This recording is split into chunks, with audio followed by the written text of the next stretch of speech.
the zone. In the zone. It is a common virus that can cause cancers later in life. The Centers for Disease Control and Prevention say nearly everyone unvaccinated, so not vaccinated against a human papillomavirus, will get it at some point in their lives. And when it comes to the virus, there are a lot of misconceptions. Let's talk to an OBGYN, Dr. Tamika Auguste, to debunk some of the common HPV myths. And I can't wait to hear this conversation because I think a lot of it revolves around genders here, and maybe not rightfully so. But anyways, doctor, take it away. What do we know about HPV and these common misconceptions that are coming up?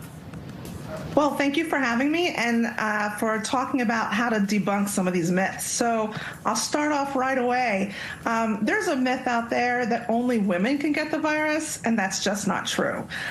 Virus can cause various cancers in both men and women. So that's one myth to be debunked. Another one is that if you have HPV, you'll have symptoms. And unfortunately, most people will have no symptoms until it progresses to cancer. So that myth is not true.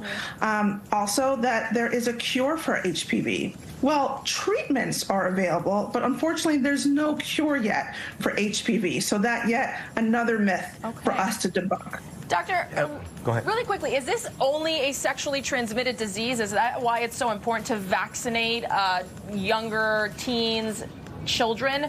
Or can you get this in some other method? So it's passed through mucosal membranes, and sexual intercourse is absolutely one of the ways that you can get this virus, the predominant way that you can get this virus. Let me ask, we always focus on teens and young adults. I have two at home, but is this something that older people might be affected by? Absolutely. So the vaccine for HPV is not only good and starts at age 11 to 12, but goes all the way up to age 45. So our adults should also be considering getting the HPV vaccine. Okay. And I know that for women, this can translate into cervical cancer, ovarian cancers. I know strains 16 and 18 are the big talkers. But for men, there's a link with throat cancer. Is that right? Say what?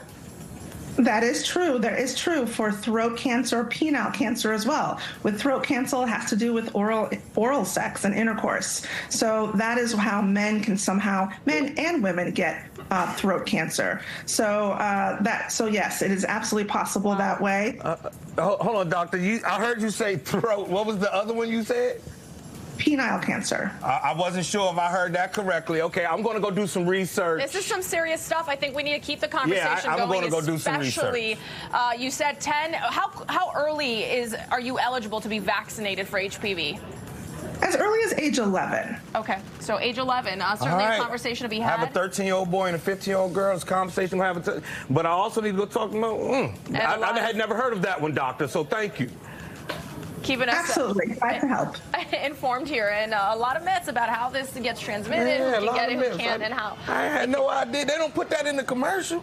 The HPV vaccine commercial, they say nothing about throat cancer or penile cancer. That would be the biggest selling point. Now you know.